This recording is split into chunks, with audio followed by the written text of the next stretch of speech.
Hey everyone, and welcome to What Did I Miss?, where today I'll be breaking down the third episode of the final season of Star Trek Picard, titled 17 Seconds. This episode is directed by Jonathan Frakes, who you could argue also gives one of the best performances in this episode as Captain Will Riker. The episode begins right where the last one ended, with the massive Shrike and her crew under the command of Captain Vadic on the hunt for the USS Titan. I put out a video last week concerning Captain Vadic's crew and what alien race they could be that I will leave here and in the description for you to check out after this video. As has been the case for much of this season, the music used in this scene is very similar to the music created by Jerry Goldsmith for the film The Wrath of Khan, specifically in this case to the battle scenes between the two ships in that film.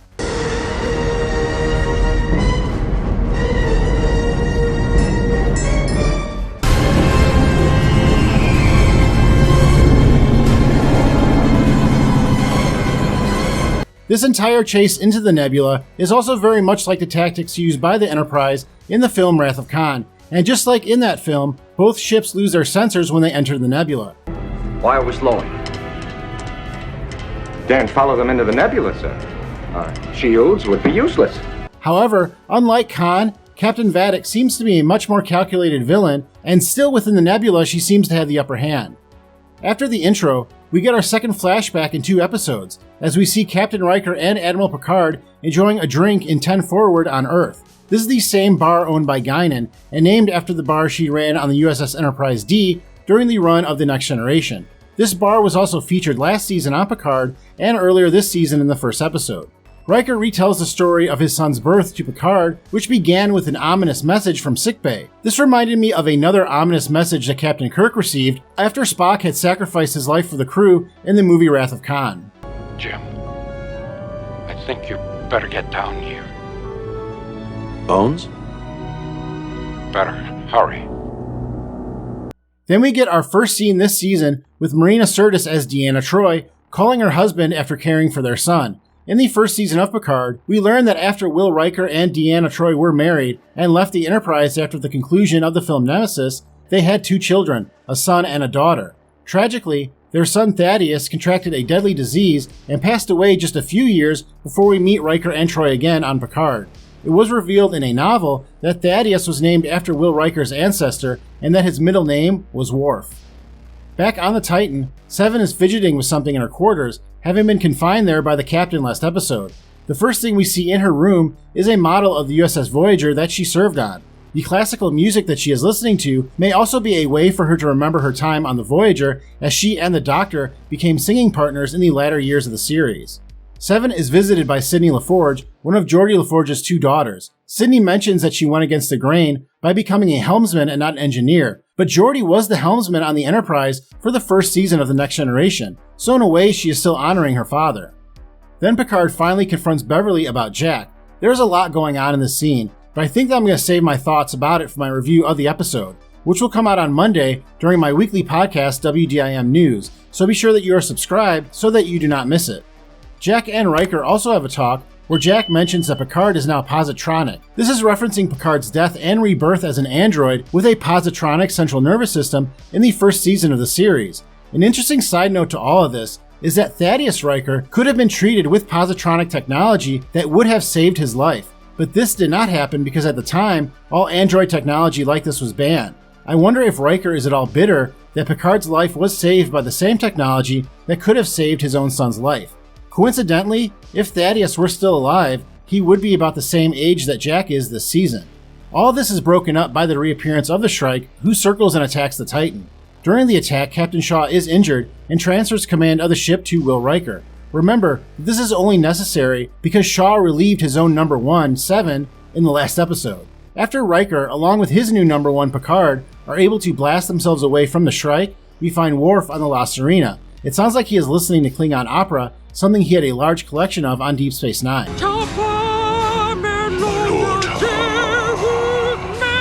Worf goes through his whole formal Klingon introduction, which first references that he is the son of Mogh.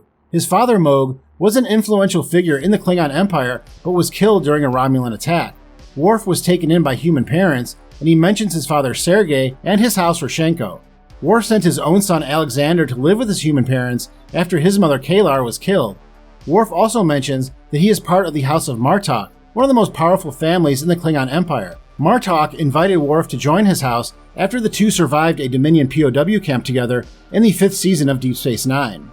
Worf also mentions that he is the bane of the Duras family. This began when a member of the Duras family framed Worf's father for the Romulan attack that had killed him, which Worf later proved in the Next Generation episode Sins of the Father, even though it was not revealed by the Empire at the time. Later, Worf, along with Jean-Luc Picard and the rest of the Next Generation crew, would be threatened repeatedly by the Duras sisters, Lursa and B'Etor, in a few more episodes, along with them being a secondary antagonist in the film Star Trek Generations, where they were destroyed. The first canonical appearance of a member of the House of Duras is actually the forefather of the family, whose name was Duras, and he was killed in battle by the first captain of the NX Enterprise, Jonathan Archer, in the Star Trek Enterprise episode titled The Expanse. Finally, Worf calls himself the Slayer of Gowron. Gowron was a former chancellor of the Klingon Empire who rose to power thanks largely to Picard and Worf during the Next Generation episode Reunion. However, Gowron eventually became corrupted by that power, and after losing his honor in the eyes of Worf and many Klingons, he was killed in ritualistic combat by Worf, who then gave the power of Chancellor to Martok in the Deep Space Nine episode Tacking Into the Wind. One of the lesser-known facts about Michael Dorn's portrayal of Worf is that he has appeared as the character in more episodes and films than any other in the history of Star Trek, which at the time of the release of this episode of Picard marks 271 appearances. Michael Dorn also appeared in the film The Undiscovered Country as a lawyer defending Kirk and McCoy in the Klingon courtroom scene, who turns out is an ancestor of Worf.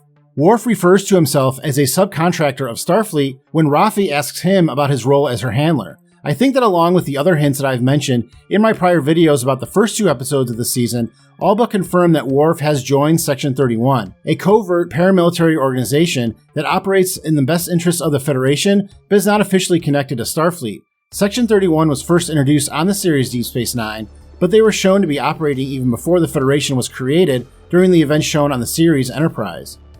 Back on the Titan, they continue to play a cat-and-mouse game with the Shrike until they are finally come upon after reaching the edge of a nebula.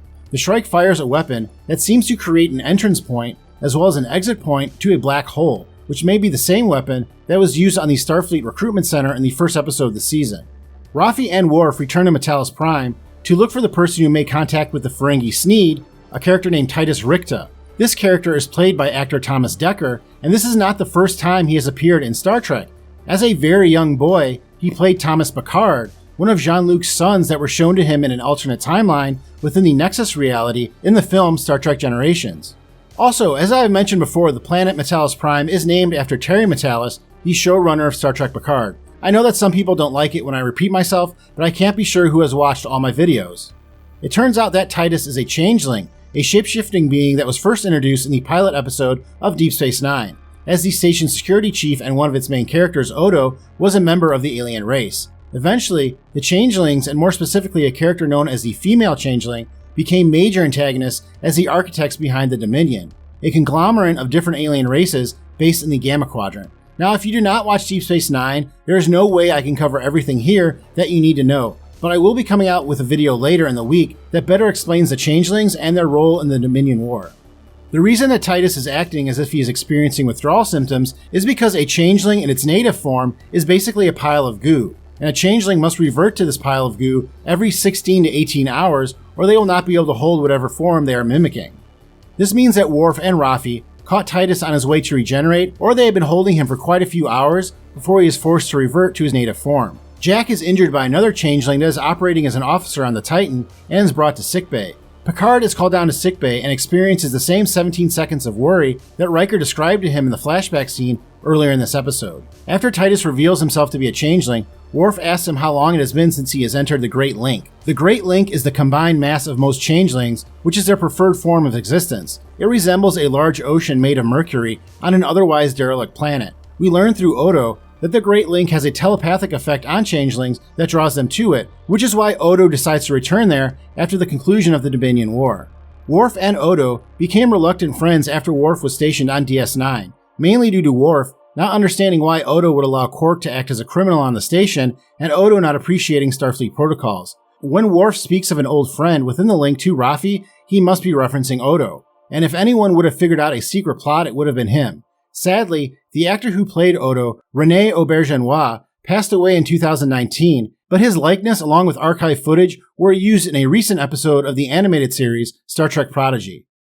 This episode ends with the Shrike using their primary weapon again on the Titan, which causes the Titan to basically fire on itself, causing catastrophic damage as the ship falls deeper into the nebula.